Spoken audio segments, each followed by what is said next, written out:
The gunshot echoed through the saloon just as Martha Kincaid realized she had pulled the trigger on the wrong man. Nevada City, Nevada Territory. 1867, the acrid smell of gunpowder filled Martha's nostrils as the stranger crumpled to the floor, his hand clutching his shoulder where crimson blood seeped through his fingers. The badge on his vest caught the lamplight, and her stomach dropped like a stone into icy water. Marshal. She had just shot a marshal. The man she had meant to kill, the outlaw who had murdered her brother 3 months prior, stood frozen at the bar, his mouth hanging open in shock before he bolted through the back door. Martha's hands trembled so violently that the pistol clattered to the wooden floorboards.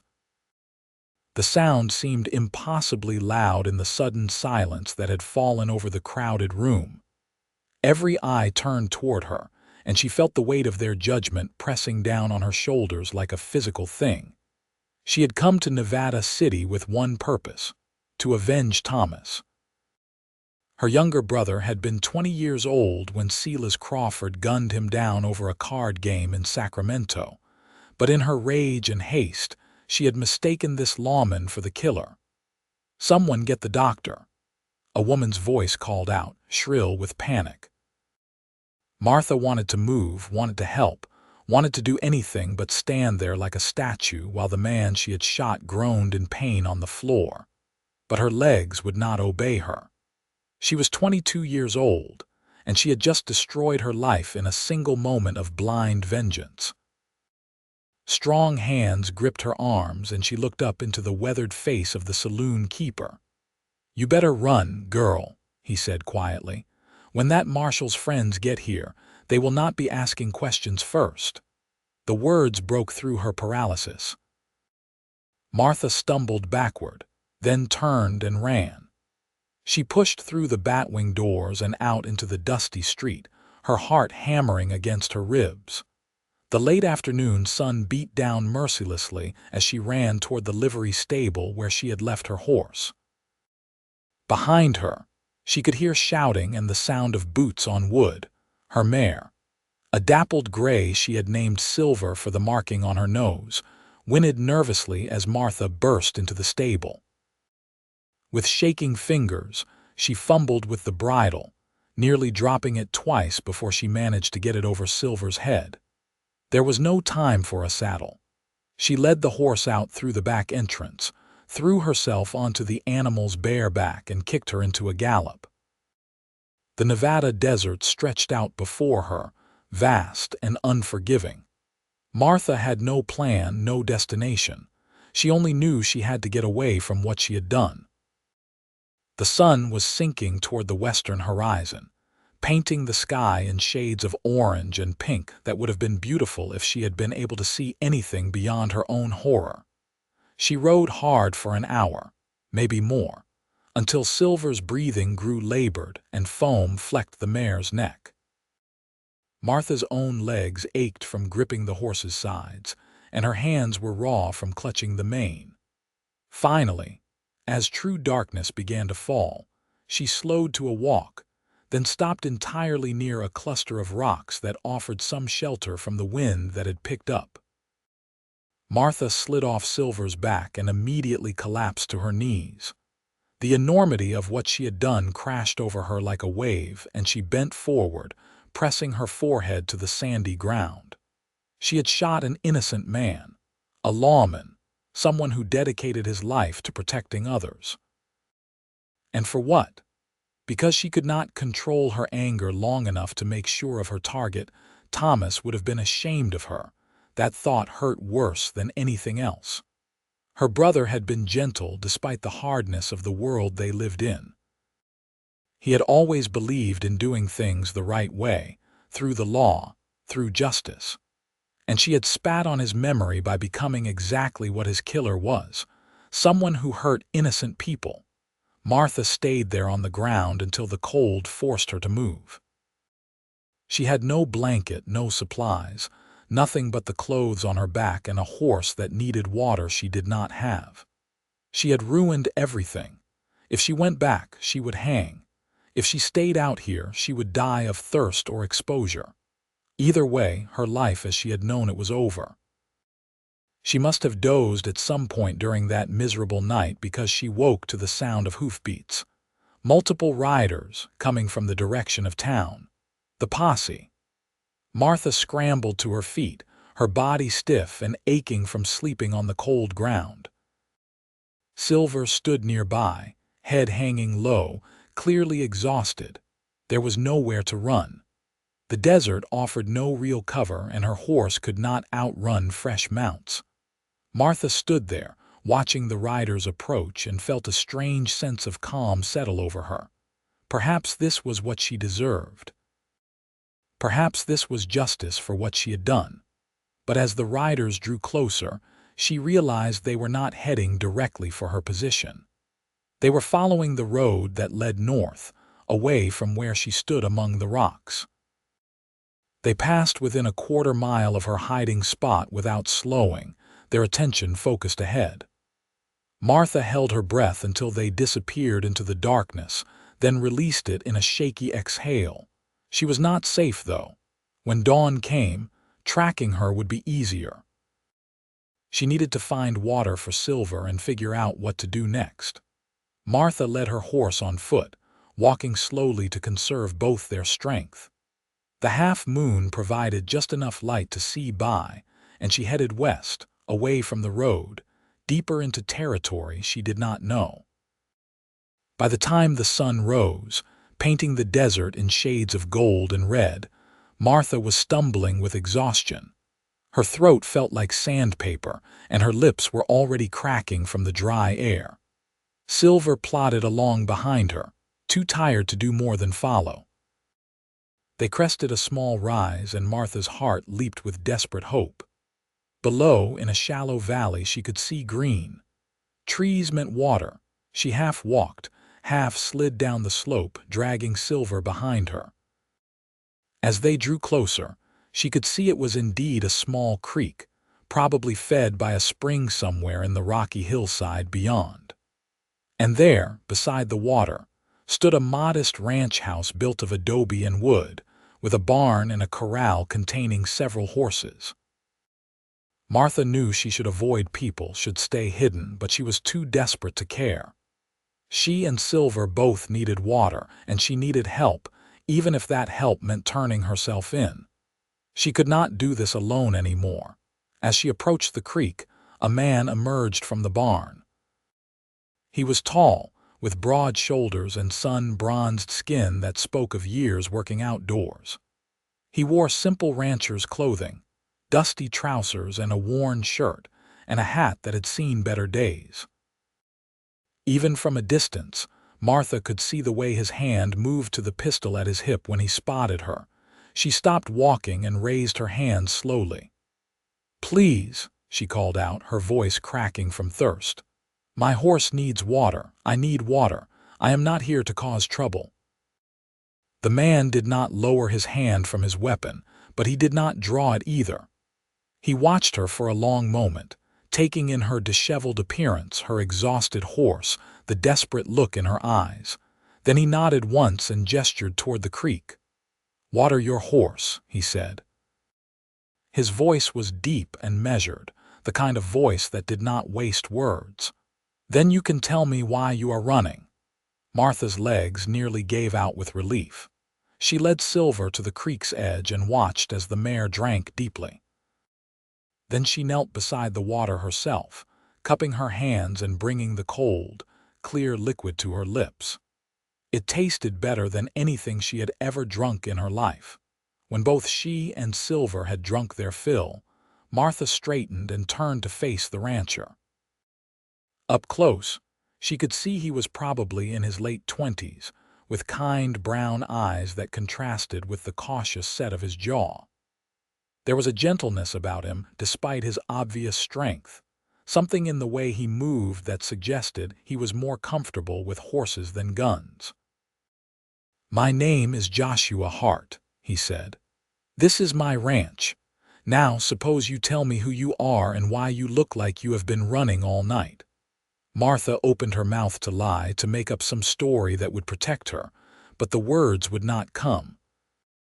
She was so tired of running, tired of the weight of what she had done, tired of being alone with her guilt and fear. Instead, she felt her eyes fill with tears, and then she was crying, great heaving sobs that shook her entire body. "I shot a man," she gasped out between sobs. "In Nevada City. I thought he was someone else, but I was wrong. He was a marshal, and I shot him, and I cannot forgive myself for what I have done." She expected Joshua to draw his weapon, to grab her and tie her up, to ride for town and turn her in for the reward money that was probably already being offered. Instead, he stepped forward and, with a gentleness that surprised her, placed a hand on her shoulder. "Then let me forgive you instead," he said quietly. Martha looked up at him through her tears, not understanding. "What?" Joshua's brown eyes were steady on hers, filled with a compassion she did not deserve. "You cannot forgive yourself right now. That much is clear. But I can see you did not mean to hurt an innocent man. I can see the remorse eating you alive. So let me carry that forgiveness for you until you are ready to accept it yourself." His words broke something open inside her, and she sobbed harder, her knees finally giving out. Joshua caught her, supporting her weight easily, and helped her sit down on a nearby bench outside the barn. He did not try to quiet her tears or rush her through her grief. He simply sat beside her and waited. When Martha finally cried herself out, her face felt swollen and her head ached, but some of the crushing weight on her chest had eased slightly. She wiped her eyes with the back of her hand and took a shaky breath. "Why would you help me?" she asked. "You do not even know me." Joshua looked out across his small ranch, at the horses grazing peacefully in the corral, at the creek sparkling in the morning sun. "6 years ago, I killed a man," he said quietly. "It was self-defense. He was drunk and came at me with a knife outside a saloon in Carson City. But he died just the same, and I had to live with knowing I had taken a life." He turned to look at Martha, and she saw old pain in his eyes. "I could not forgive myself for the longest time, even though everyone told me I had no choice, that it was him or me. It took a preacher in town, old man named Father Benedict, to help me understand that forgiveness is not about deserving it. It is about allowing yourself to be human, to make mistakes, and to try to do better going forward." Martha shook her head. "But what I did was not self-defense. I went into that saloon planning to kill a man. The fact that I shot the wrong person does not change my intent." "No," Joshua agreed. "But intent is not the same as action. You intended to kill an outlaw who murdered your brother. You have that right, wrong as it might be in the eyes of the law. Instead, you made a terrible mistake. The question now is not whether you deserve forgiveness. The question is what you will do next." "The marshal," Martha said, fresh fear clutching at her heart. Did he survive?" "I do not know," Joshua admitted, "but I can ride into town tomorrow and find out. In the meantime, you need rest, food, and time to think clearly. You are welcome to stay here, at least for today." Martha knew she should refuse, should not drag this kind man into her troubles. But she was so tired, so desperately in need of kindness, that she found herself nodding. "Thank you. I am Martha, Martha Kincaid." Joshua stood and offered her his hand, helping her to her feet. "Come on, Martha Kincaid. Let me show you where you can clean up, and then I will make us some breakfast." The interior of Joshua's house was simple but clean, with handmade furniture and windows that let in the morning light. He showed her to a small room with a wash basin and left her alone to freshen up as best she could. Martha looked at herself in the small mirror above the basin and barely recognized the woman staring back. Her dark hair hung in tangles around her face, and her green eyes were red-rimmed and haunted. She looked like what she was, a woman on the run. She washed her face and hands, trying to make herself presentable, then returned to the main room where Joshua was cooking eggs and bacon over the wood stove. The smell made her stomach growl, reminding her that she had not eaten since yesterday morning before she walked into that saloon and changed her life forever. They ate in comfortable silence, and Martha was surprised by how at ease she felt in Joshua's presence. There was something calming about him, something solid and dependable. When they finished eating, he showed her to a small bedroom off the main room. "This was meant to be a guest room," he said, "but I do not get many visitors out here. You should rest. You look like you are about to fall over." Martha wanted to protest, wanted to stay awake and keep watch, but her body had other ideas. As soon as she lay down on the narrow bed, exhaustion pulled her under like a river current, and she slept. She woke to the sound of voices outside. Panic jolted through her, and she sat up quickly, her heart racing. Through the window, she could see Joshua talking to another man on horseback. The stranger wore a badge. Martha's breath caught in her throat, and she looked around frantically for somewhere to hide, some way to escape. But then Joshua laughed at something the lawman said, and the man tipped his hat and rode away. Joshua turned and walked back toward the house, and Martha forced herself to breathe slowly, trying to calm her racing heart. Joshua entered the house and found her standing in the doorway of the bedroom, her face pale. "That was Deputy Collins from the next county over," he explained. "He was asking if I had seen any strangers passing through. I told him no."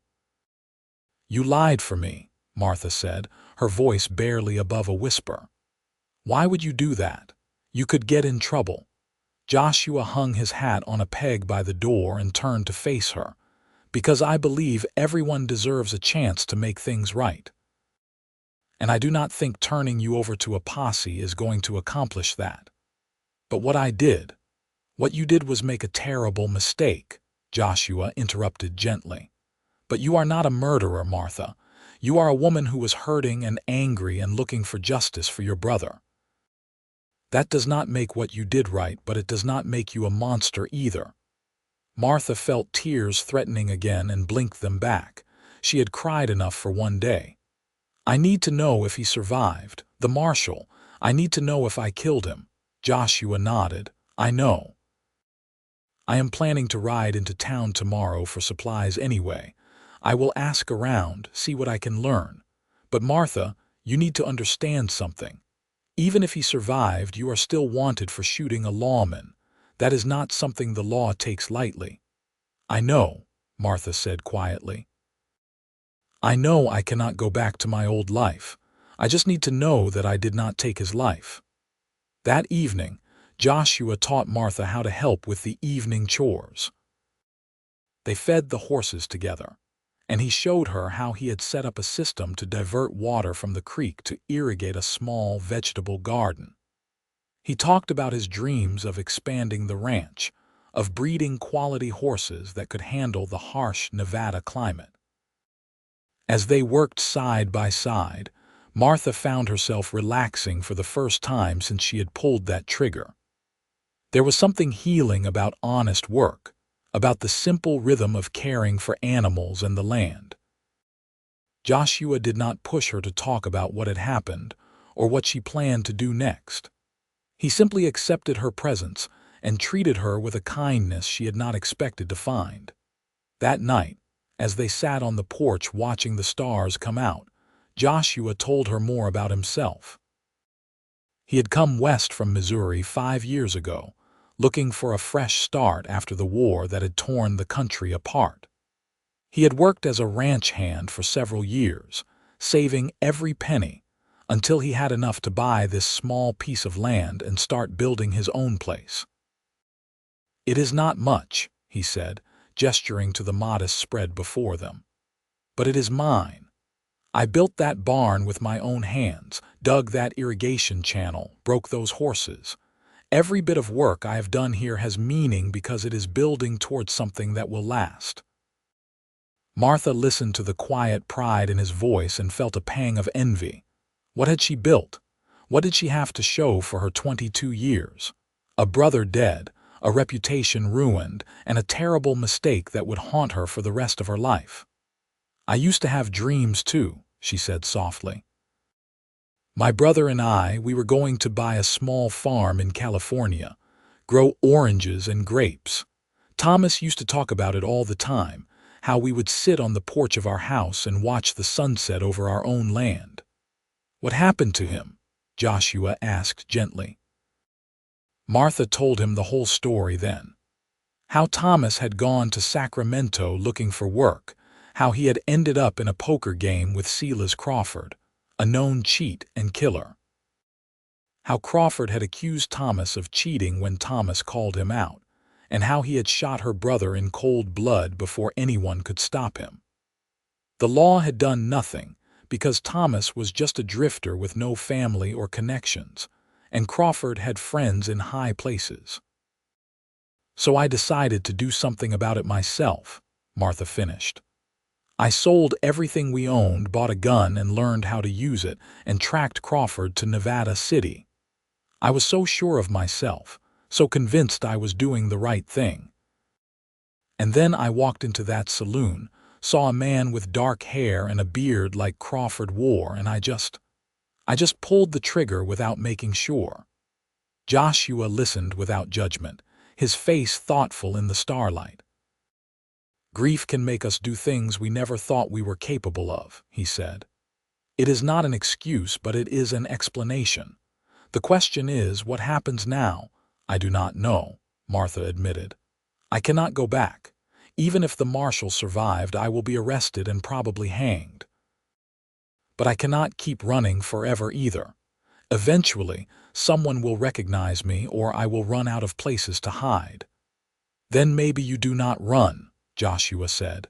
"Maybe you stay here at least for a while. I could use help around the ranch, and it is isolated enough that no one comes around asking questions. You could lay low, give things time to settle down, and then we can figure out what to do next." Martha turned to look at him, searching his face in the dim light. "Why are you doing this? You barely know me. I am a criminal. Why would you risk your own freedom to help me?" Joshua was quiet for a long moment, his gaze fixed on the distant mountains silhouetted against the star-filled sky. "When I killed that man in Carson City, I almost let the guilt destroy me. I stopped eating, stopped sleeping, stopped caring about anything. Father Benedict saved my life, not just my soul. He gave me a reason to keep going, a chance to be more than my worst moment. I figure if someone did that for me, I ought to be willing to do the same for someone else." His words settled over Martha like a warm blanket, easing some of the cold fear that had gripped her since she fled Nevada City. "I will work hard," she promised. "I will earn my keep, and as soon as you find out about the marshal, I will decide what to do." Joshua nodded and stood, stretching his tall frame. "That sounds like a good plan. Now we should get some rest. Tomorrow is going to be a long day. I need to head into town, and you will have to manage the ranch on your own for a few hours." The next morning, Martha woke before dawn. Her stomach knotted with anxiety about what Joshua might learn in Nevada City.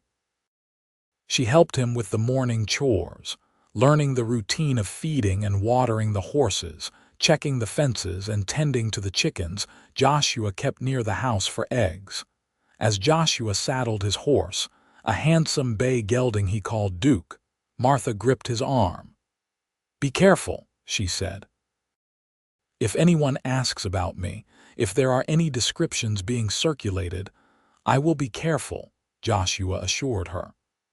"I have lived in this territory long enough to know how to ask questions without raising suspicion. Try not to worry. Keep yourself busy with work, and I will be back before you know it." Martha watched him ride away, and then she was alone with her thoughts and her fears. She threw herself into work, mucking out the horse stalls, hauling water, pulling weeds from the vegetable garden. The physical labor helped distract her from the parade of horrible possibilities marching through her mind. What if the marshal had died? What if Joshua got arrested for harboring a fugitive? What if a posse followed him back to the ranch? Each thought was worse than the last, until Martha found herself sitting in the barn, shaking with anxiety. She forced herself to stand, to move, to keep working. By the time the sun reached its zenith, she had accomplished more chores than Joshua probably expected. The ranch looked neater than it had that morning, and exhaustion had replaced some of her anxiety.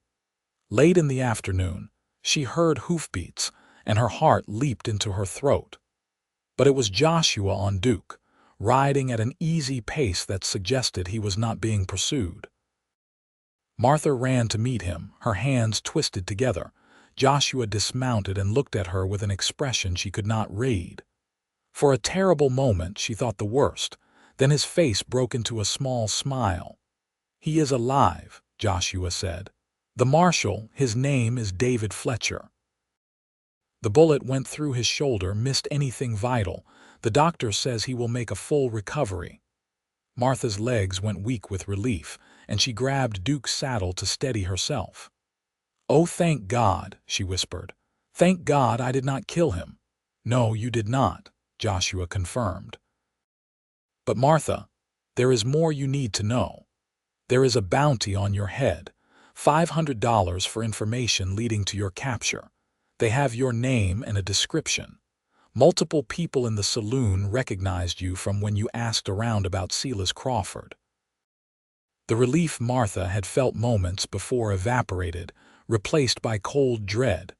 $500 was a fortune to most people in this territory. Someone would talk, someone would remember, someone would come looking. "I have to leave," she said. "I have to get further away, maybe try to make it to California or Colorado. If I stay here, I am putting you in danger." Joshua caught her arm as she turned toward the barn. "Wait, just wait and think for a minute." Running deeper into territory you do not know, with no supplies and no plan, that is not going to help you. Like I said yesterday, you should stay here for now. This ranch is remote enough that we do not get visitors often, and I can say you are my cousin from back east if anyone does happen by. "Your cousin," Martha repeated. "That is not going to hold up under scrutiny." "It will if we make it convincing," Joshua argued. "Listen, I am not saying you stay here forever, but you need time to figure out your next move and you need resources. Work for me for a while, save up some money, and then when the time is right, you can leave with enough supplies to actually make it somewhere safe." Martha wanted to argue, wanted to insist she could not put him at risk, but the practical part of her brain knew he was right. She had fled Nevada City with nothing but her horse. She had no money, no supplies, and no real plan beyond blind panic. If she ran now, she would just end up desperate and cornered somewhere else. "All right," she said finally. "But the moment you think it is getting too dangerous, the moment you want me gone, you just say the word and I will leave. No arguments." Joshua nodded, looking satisfied. "Fair enough. Now come on, help me unload these supplies and I will tell you what else I heard in town." As they carried sacks of flour, coffee, and other provisions into the house, Joshua relayed the rest of the news from Nevada City.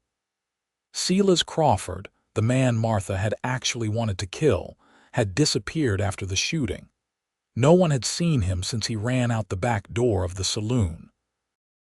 The law was looking for him too, not just for murdering Thomas, but for several other crimes that had finally caught up with him. "So your brother's killer is in the wind, same as you," Joshua said. "Funny how things work out sometimes." "Funny is not the word I would use," Martha replied bitterly. "He gets away with murder while I am hunted for a mistake." "I know it is not fair," Joshua acknowledged, "but life rarely is. The best we can do is try to make things a little more right wherever we can." Over the next few weeks, Martha settled into a routine at the ranch. She proved to be a quick learner and a hard worker. taking on more and more responsibilities as Joshua taught her the ins and outs of ranching. She learned to recognize which horses needed extra attention, how to spot signs of illness or injury, and how to repair tack and fencing. The work was hard, but Martha found it satisfying in a way her old life had never been. Back in Sacramento, she had worked as a seamstress, spending long hours bent over needlework in a stuffy shop. This was different. Out here, she could see the direct results of her labor. The horses she cared for grew healthier and stronger.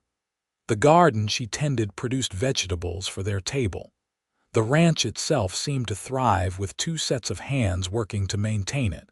But more than the work, Martha found herself drawn to Joshua himself. He was unlike any man she had known before. He was patient and kind, never raising his voice even when she made mistakes. He treated his animals with gentleness and respect, and he extended that same courtesy to her. He never made her feel like a burden or a criminal. Despite knowing what she had done, in the evenings, they would sit on the porch and talk. Joshua told her stories about his childhood in Missouri, about learning to ride before he could walk, about the horror of the war and his determination to leave that violence behind. Martha shared her own stories, about growing up with Thomas as her only family after their parents died of fever, about their dreams of a better life out west. One evening, about a month after Martha had arrived at the ranch, Joshua surprised her by pulling out a battered guitar. "I have not played in years," he admitted, "but I thought maybe you would like to hear some music." He was rusty at first, his fingers stumbling over the strings, but gradually the muscle memory returned. He played old folk songs and ballads, his deep voice carrying the melodies into the desert night. Martha closed her eyes and let the music wash over her, feeling something inside her chest loosen that had been tight for months. When Joshua finished the last song, Martha opened her eyes to find him watching her with an expression that made her heart skip. "What?" she asked, suddenly self-conscious. "You smiled," he said softly. "I have been wondering what you looked like when you smiled. It is nice to finally see it." Martha felt heat rise to her cheeks and she looked away, flustered by the warmth in his gaze. "There has not been much to smile about lately," she said. "No," Joshua agreed, "but maybe that is changing." The moment stretched between them, charged with something Martha was afraid to name. Then Joshua set the guitar aside and stood, offering her his hand. "Come on, it is getting late. We have another early morning tomorrow." But Martha noticed that his hand lingered in hers a moment longer than necessary, and she noticed the way he looked back at her as they walked into the house. Something was growing between them, something tender and fragile, and Martha was terrified of it even as she yearned for it. Another week passed, and Martha found herself thinking about Joshua constantly. The way his eyes crinkled when he laughed. The strength in his hands as he worked with the horses, the gentleness in his voice when he spoke to her. She tried to tell herself it was gratitude she felt, appreciation for his kindness and protection. But late at night, lying in her narrow bed, she knew it was more than that. She was falling in love with him. The realization terrified her. How could she let herself feel this way when her life was still a mess? When she was still a wanted fugitive? When any day might bring a posse to Joshua's door? It was not fair to him, and it was not fair to herself to hope for something she could never have. But the heart does not listen to logic, and Martha found it harder and harder to maintain the careful distance she knew she should keep. She caught herself watching Joshua as he worked, memorizing the way he moved, the sound of his laugh. She found excuses to work near him, to brush against him accidentally, to feel the warmth of his presence. And she began to notice that Joshua was doing the same thing. His hand would linger on her shoulder when he showed her how to adjust a bridle. His eyes would follow her as she moved around the ranch. When they sat on the porch in the evenings, he would edge his chair closer to hers until their shoulders almost touched. One evening, as they were finishing up the day's chores, a sudden summer storm rolled in from the mountains. The sky darkened quickly, and wind whipped across the valley, sending dust and debris flying. Joshua and Martha rushed to get the horses into the barn and secure everything that might blow away. They were latching the barn door when the rain hit, a sudden deluge that soaked them both within seconds. They ran for the house, laughing despite the discomfort, and burst through the door dripping wet. Martha pushed her wet hair out of her face, still laughing, and looked up to find Joshua staring at her with an intensity that stole her breath. Water dripped from his hair and ran down his face, and his shirt clung to his broad shoulders. Time seemed to slow as they stood there, breathing hard, the sound of rain pounding on the roof filling the silence between them. "Martha," Joshua said, his voice rough, "I need to tell you something." Her heart hammered in her chest. "What is it?" He took a step closer, then another, until he was standing right in front of her. "I know this is complicated. I know your life is uncertain and you are planning to leave eventually. But I need you to know that these past weeks with you here, they have been the best weeks I have had since I came to this territory. You make this place feel like a home instead of just a ranch. You make me feel like I am not alone anymore." Martha's eyes filled with tears. "Joshua, I cannot ask you to care about me. I am a fugitive. I am wanted by the law. Any day they could find me, and if they do, you could go to prison just for helping me." "I know the risks," Joshua said, "and I am willing to take them. Martha, I am falling in love with you.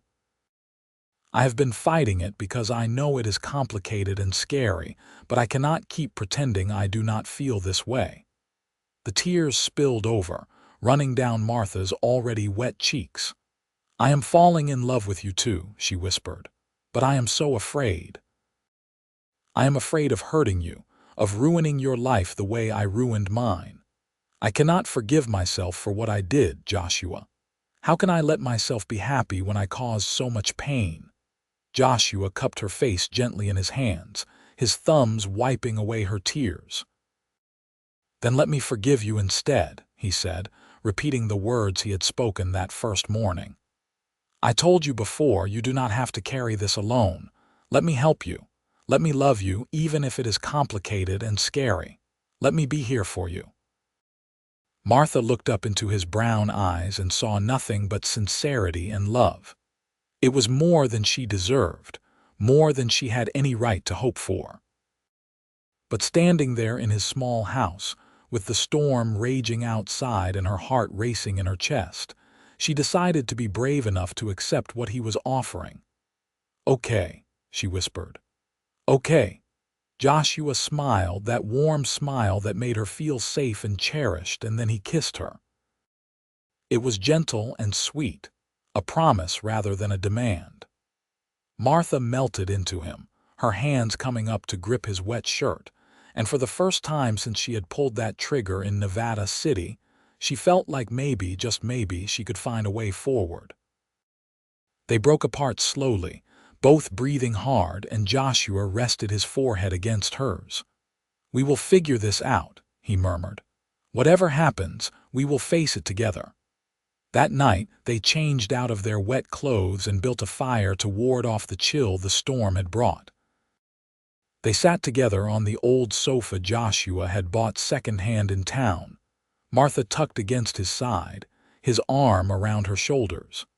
They did not talk much, just listened to the rain and the fire and enjoyed the simple comfort of being close. Over the next several weeks, Martha and Joshua's relationship deepened. They were careful to maintain propriety, with Martha still sleeping in the guest room, but they made no secret of their feelings for each other. They worked side by side during the day and sat close together in the evenings. Joshua would steal kisses when they were in the barn, and Martha would find excuses to touch his hand or rest her head on his shoulder. But the shadow of Martha's past still hung over them. She knew she could not hide forever, and she knew that every day she stayed increased the risk to Joshua. They talked about it often, trying to figure out what to do. "We could go to California," Joshua suggested one evening. "Start fresh somewhere no one knows either of us. I could sell this place and we could buy land somewhere else." Martha shook her head. "You built this ranch with your own hands. This is your dream, Joshua. I will not let you give it up because of me." "But if you stay here, eventually someone will recognize you," Joshua argued. "And then what? We cannot live our whole lives looking over our shoulders." "I know," Martha said miserably, "but I do not know what the answer is." The answer came unexpectedly a few days later. Joshua had ridden into the nearest town, a small settlement called Silver Springs about 20 miles north, to pick up some supplies. He returned in the late afternoon, his expression troubled. "What is it?" Martha asked, fear immediately clutching at her heart. "What happened?" Joshua dismounted and pulled a folded piece of paper from his saddlebag. "This was posted at the general store," he said, handing it to her. Martha unfolded it with shaking hands. It was a wanted poster, and her own face stared back at her from a crude drawing. The resemblance was good enough that anyone who had seen her might recognize her. The poster offered $500 for information leading to her arrest. "There is more," Joshua said quietly. The shopkeeper was talking about it. Apparently, Silas Crawford was found dead in California, shot by a ranch hand he tried to rob. The law is hoping that news might draw you out of hiding since the man you wanted to kill is already dead. Martha stared at the poster, her mind racing. Crawford was dead. The man who had murdered her brother was dead, killed by someone else's hand. She should feel relief or satisfaction or something. Instead, she just felt empty. "It does not change anything," she said dully.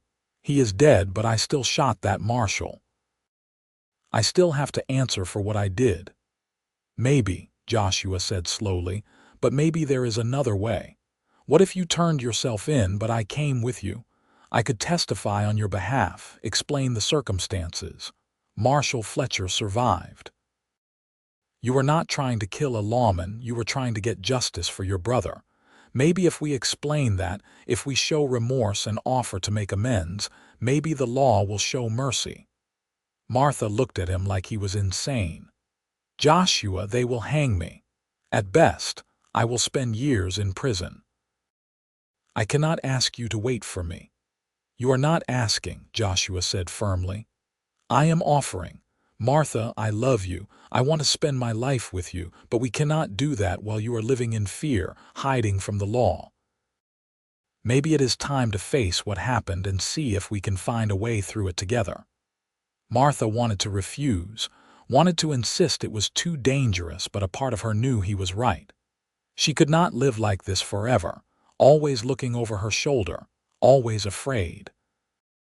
And if there was even a chance that the law might show mercy, should she not at least try? "If I do this," she said slowly, "if we do this, you have to promise me something. If it looks like things are going badly, if it looks like they are going to lock me up for years or worse, you have to promise me you will move on with your life. You will find someone else and be happy. Promise me, Joshua." Joshua pulled her into his arms, holding her tight against his chest. "I promise I will always do what is best for both of us," he said. "But Martha, I believe in you. I believe in us. We will get through this." 2 days later, they rode together toward Nevada City. Martha was terrified, her hands shaking as she held Silver's reins, but Joshua rode beside her, steady and calm, and his presence gave her courage. They had talked through what they would say, how they would present her case. It all hinged on Marshal Fletcher and whether he would be willing to hear her out. They arrived in town in the late morning, and Martha's heart pounded as they rode down the main street. People stared at them, and she saw recognition dawn on several faces. But before anyone could raise an alarm, Joshua guided them directly to the marshal's office. Marshal Fletcher was sitting at his desk, his arm still in a sling, when they walked in. He looked up, and his eyes widened with shock when he saw Martha. His hand moved toward the gun on his hip, but Joshua stepped forward. "Wait," Joshua said, his voice calm and authoritative. "Just wait and hear us out, please." Fletcher's eyes narrowed, but his hand stilled. "You have got about 30 seconds to convince me why I should not arrest both of you right now." "Because she came here voluntarily to turn herself in and try to make this right," Joshua said. "And because you deserve to know the whole story." To Martha's surprise, Fletcher leaned back in his chair and nodded. "All right, I am listening." Martha stepped forward, her legs shaking but her voice steady. She told him everything. About Thomas's murder, about tracking Silas Crawford to Nevada City, about the terrible mistake she had made. She told him about the guilt that had nearly destroyed her, about Joshua's kindness, and about learning that Crawford was now dead. "I know I cannot undo what I did," Martha said, tears streaming down her face. "I know I hurt you, and I am so deeply sorry. I was wrong to take the law into my own hands. I was wrong to let my anger cloud my judgment. If I could take it back, I would. But since I cannot, I am here to face the consequences and to beg for your forgiveness." Fletcher listened without interrupting, his face unreadable. When Martha finished, he was quiet for a long moment, his gaze moving between her tear-stained face and Joshua's protective stance beside her. Finally, he spoke. "I am not going to lie to you, Miss Kincaid. You shot me. That bullet went through my shoulder and came damn close to killing me. I was laid up for weeks in more pain than I have ever felt in my life. I was angry. Hell, I am still angry." Martha's heart sank, but she forced herself to meet his eyes. "I understand. I deserve your anger." "Maybe," Fletcher said. "But here is the thing. I have been a lawman for 8 years now. I have seen a lot of bad people do a lot of bad things. And I have gotten pretty good at telling the difference between someone who is rotten to the core and someone who made a terrible mistake. You, Miss Kincaid, made a mistake. A big one, sure. But you are not a killer." He stood up slowly, wincing as the movement pulled at his healing shoulder. "Now, legally speaking, I could arrest you right now and you would go to trial for attempted murder. And maybe that is what I should do. But I have also learned that sometimes the law and justice are not quite the same thing." Hope fluttered in Martha's chest, fragile as a butterfly. "What are you saying?" Fletcher looked at Joshua. "This man vouches for you. He is willing to take responsibility for your actions going forward." "Absolutely," Joshua said without hesitation. "She has been living on my ranch, working hard, trying to make something good out of her life. I will vouch for her character, and I will ensure she stays on the right path." Fletcher nodded slowly, as if coming to a decision. "All right. Here is what I am willing to do. Miss Kincaid, you are going to pay a fine, a substantial one, $200, to be paid directly to me for medical expenses and pain and suffering. You are also going to perform community service. There is a widow in town, Mrs. Patterson, whose husband died last year. She has been struggling to keep her boarding house running. You will work for her without pay for 6 months. You will live there at the boarding house where I can keep an eye on you, and if you put 1 foot out of line, if you give me any reason to regret this decision, I will haul you in front of a judge so fast your head will spin. Do we have an understanding?" Martha could barely believe what she was hearing. "You mean you are not going to arrest me?" "I am arresting you," Fletcher corrected. "But I am offering you a chance to make amends instead of rotting in a jail cell. It is more than you deserve, Miss Kincaid, but I have a feeling you know that. Now, do you accept my terms or not?" "Yes," Martha said quickly. "Yes, I accept. Thank you, Marshal, thank you so much. Fletcher nodded curtly. Do not thank me yet. You have got a lot of hard work ahead of you, and just so we are clear, this is not forgiveness. Forgiveness has to be earned. But it is a chance, and that is more than most people get. Over the next 6 months, Martha lived at Mrs. Patterson's boarding house and worked harder than she had ever worked in her life. She cleaned rooms, cooked meals, did laundry, and helped with repairs. Mrs. Patterson was a stern woman who did not believe in idle hands, and she kept Martha busy from dawn until late in the evening. But Martha did not complain. She was grateful for the chance to make amends, grateful that she was not in jail or worse. And on Sundays, her one day off, Joshua would ride into town and they would spend the day together, talking and walking and dreaming about the future. Joshua visited Marshal Fletcher regularly too, updating him on the ranch and making it clear that he was still committed to Martha and their relationship. Slowly, grudgingly, Fletcher began to soften toward them both. He could see that Martha was genuinely remorseful and working hard to redeem herself. One evening, about 4 months into Martha's sentence, Fletcher stopped by the boarding house to check on her progress. Mrs. Patterson praised Martha's work ethic and attitude, and Fletcher seemed satisfied. As he was leaving, he paused and looked at Martha thoughtfully. "I want you to know something, Miss Kincaid," he said. "I have been thinking a lot about what you said when you turned yourself in, about your brother and about wanting justice. I looked into his case, what happened in Sacramento. You were right. Silas Crawford was a killer and a cheat, and the law did nothing to stop him. I am not saying what you did was right, but I understand why you felt you had no choice." Martha felt tears sting her eyes. "Thank you for saying that, Marshal. It means a great deal." Fletcher nodded. "You have 2 more months of service here, and then your debt to me and to society is paid. After that, I hope you will stay in Nevada City. We could use more people who are willing to work hard and try to do right, and I think Hart would appreciate having you closer." After Fletcher left, Martha sat on the front porch of the boarding house and let herself cry. They were not tears of sadness but of relief and gratitude. She had been given a second chance, something she never thought she would have, and she was determined not to waste it. The remaining 2 months passed quickly. Martha continued to work hard, and she noticed that the people of Nevada City were beginning to accept her. They had heard the story of what she had done and why, and while some still looked at her with suspicion, others showed her kindness and respect. On the day her service ended, Joshua arrived early in the morning, his face bright with excitement. "Pack your things," he said. "We are going home." Home. The word filled Martha with warmth. Over the past months, she had come to think of Joshua's ranch as home, and she had missed it desperately.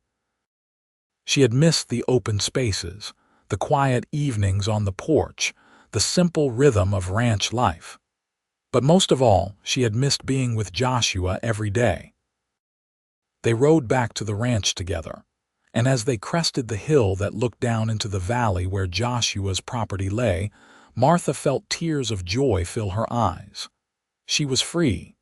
She had paid her debt. She could finally start to forgive herself and build the life she wanted.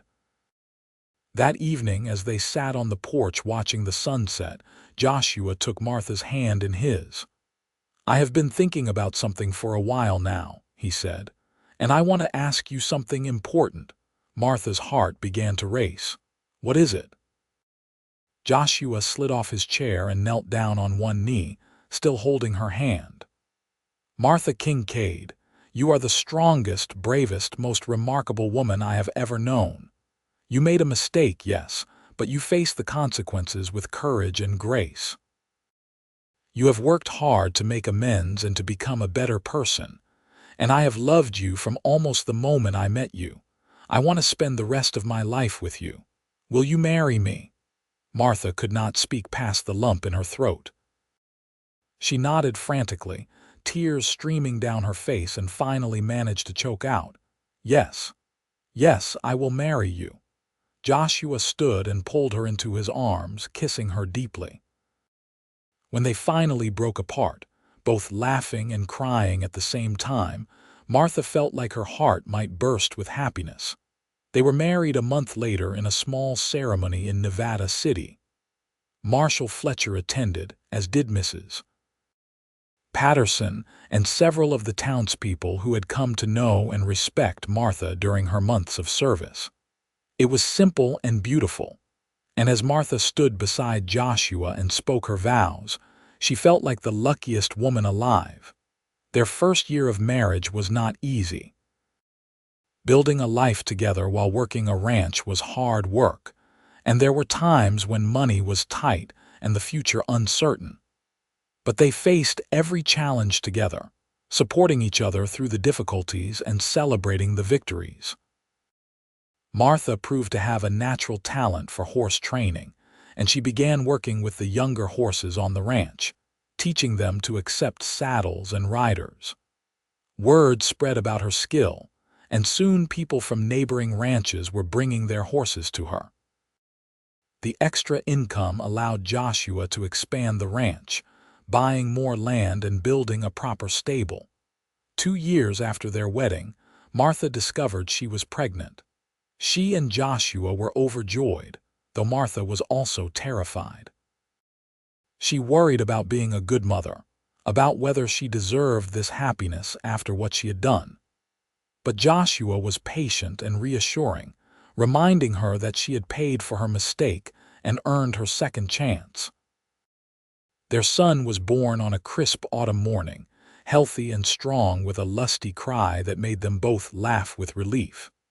They named him Thomas, after Martha's brother, and as Martha held her baby for the first time, she felt something inside her finally heal. She could not change the past, could not undo her mistake, but she could honor her brother's memory by raising her son to be kind and good. 3 years later, they had a daughter they named Sarah, who had Martha's green eyes and Joshua's gentle temperament. The ranch continued to prosper, and they built an addition onto the house to accommodate their growing family. Marshal Fletcher became a regular visitor to the ranch, often stopping by for supper when he was in the area.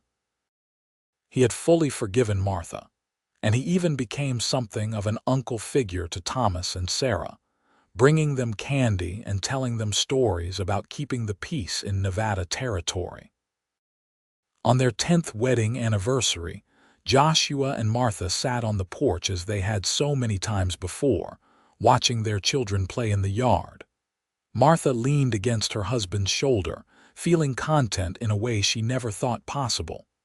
"You ever think about that day?" Joshua asked quietly. "The day you rode up to my ranch, running and scared and convinced your life was over." "Sometimes," Martha admitted. "But it feels like a different life now, like it happened to a different person. I am not that woman anymore."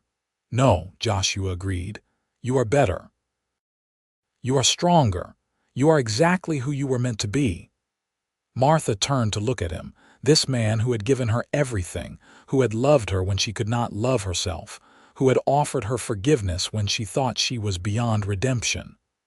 "I love you," she said. "I never get tired of saying it. I love you, Joshua Hart." He smiled and kissed her softly. "I love you too, Martha Hart, forever and always." As the sun set over the Nevada desert, painting the sky in brilliant shades of orange and gold, Martha reflected on how far she had come. She had made a terrible mistake, yes. She had hurt an innocent man and nearly destroyed her own life. But she had also found the courage to face her mistakes, to make amends, and to accept the love and forgiveness that were offered to her. She had learned that forgiveness was not about deserving it or earning it. It was about being human, about making mistakes and choosing to do better. It was about accepting grace when it was offered and extending that same grace to yourself. And she had learned that love, true love, was not about perfection. It was about seeing someone at their worst and choosing to believe in their best.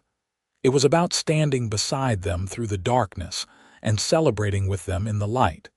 The years continued to pass peacefully. Thomas grew into a thoughtful young man who loved horses as much as his parents did, and he had a particular talent for the business side of ranching. Sarah was more adventurous, always exploring the hills around their property and bringing home interesting rocks and plants to show her parents. When Martha turned 40, she and Joshua took a trip back to Sacramento, something she had been afraid to do for years. But Joshua had insisted it was time to face the past completely, to visit Thomas's grave and make peace with those memories. They stood together in the small cemetery where Thomas was buried, and Martha placed flowers on his headstone. "I am sorry it took me so long to come back," she said softly. "But I want you to know that I tried to honor your memory. I tried to be the kind of person you would have been proud of." Joshua's arm came around her shoulders, solid and reassuring. They stood there for a long time, and when Martha finally turned to leave, she felt lighter than she had in years. She had faced her past, honored her brother, and could finally, truly let go of the guilt she had carried for so long. On the way back to Nevada, they stopped in Nevada City to visit Marshal Fletcher, who was now getting on in years, and had taken on a deputy to help with his duties. He welcomed them warmly, and over dinner, he told them stories about the old days when Nevada City was wilder and rougher than it was now. "You know," Fletcher said, looking at Martha with warm eyes, "I have thought a lot over the years about the day you walked into my office. About the choice I made to give you a second chance instead of throwing you in jail. Some people thought I was crazy, that I was being too soft, but I have never regretted it. You proved that people can change, that one mistake does not define a life. You have done more good in this world than that one bad moment, and I am proud to call you both friends." Martha reached across the table and squeezed his weathered hand. "You saved my life that day," she said. "Not just by keeping me out of jail, but by showing me that redemption was possible. I will never forget that." As Martha and Joshua grew older, they began preparing to pass the ranch on to Thomas. He had a good head on his shoulders and a deep love for the land and the work. Sarah had decided she wanted to become a teacher, and she moved to Virginia City to attend the normal school there. Martha continued to train horses well into her 50s, though she let Thomas handle the more difficult animals. She and Joshua spent their evenings much as they always had, sitting on the porch and watching the sunset, talking about their day and their plans for the future. One evening, when Martha was 55 and Joshua was 60, he turned to her with a thoughtful expression. "Do you remember what I said to you that first morning?" he asked. "When you told me you could not forgive yourself," Martha smiled, the memory as clear as if it had happened yesterday. "You said, 'Then let me forgive you instead.'" "I did," Joshua confirmed. "But I do not think I need to do that anymore. I think you have finally forgiven yourself." Martha thought about it, examining her heart carefully. He was right. The guilt that had once crushed her, that had made her feel like she did not deserve happiness or love, was gone. She had made amends, she had lived a good life, she had raised good children and built something meaningful with the man she loved. She had forgiven herself, truly and completely. "Yes," she said softly, "I have. It took a long time, but I finally understand that I am more than my worst mistake. And I have you to thank for that." Joshua shook his head. "You did the hard work, Martha. I just believed in you until you could believe in yourself." They sat together in comfortable silence, hands intertwined, watching the stars come out one by one. Two people who had found each other when they needed it most, who had built a life together through faith, forgiveness, and love. When Thomas married a sweet young woman named Emma from Silver Springs, Joshua and Martha stood together at the wedding. their hearts full of joy for their son. And when their first grandchild was born, a little boy with curious brown eyes, they held him with wonder and gratitude. As the years continued to pass, Martha and Joshua grew old together, their faces lined with age but their love as strong as ever. They had lived through hardship and joy, through mistakes and redemption, through fear and courage. They had built something beautiful together, not just a ranch but a life filled with love and meaning. One warm summer evening, when Martha was 70 and Joshua was 75, they sat on their porch as they had thousands of times before. Their grandchildren were playing in the yard, watched over by Thomas and Emma. Sarah had come to visit with her husband and children. The ranch was thriving, their family was healthy and happy, and the air was filled with the sound of laughter and life. "We did all right, did we not?" Joshua said quietly, his weathered hand holding Martha's. Martha looked around at everything they had built, everyone they loved, and felt a profound sense of peace and contentment. "We did better than all right," she said. "We did wonderfully." Joshua squeezed her hand. "I am so glad you rode up to my ranch that day, scared and running and broken." "Best thing that ever happened to me." Martha leaned against his shoulder, right where she belonged. "Best thing that ever happened to me too. You taught me that mistakes do not have to be the end of the story, that forgiveness is possible, that love can heal almost anything." "Love can heal everything," Joshua corrected gently, "as long as you are brave enough to accept it." As the sun set on another day, painting the Nevada sky in brilliant colors, Martha thought about how far she had come from that desperate, guilt-ridden woman who had fled into the desert all those years ago. She had learned that forgiveness was not weakness but strength, that accepting grace was not cowardice but courage, that love was not about perfection but about choosing each other every single day, through good times and bad. She had made a terrible mistake once, yes. But that mistake had led her to Joshua, had led her to this life, had led her to become the woman she was meant to be. And while she would never be glad she had hurt someone, she was grateful for the lessons she had learned and the life she had built from the ashes of her worst moment. Years later, when Martha passed away peacefully in her sleep at the age of 82, surrounded by her children and grandchildren, her last thoughts were of Joshua and the life they had shared. She died with a smile on her face, at peace with herself and the world, knowing she had been loved and had loved well in return.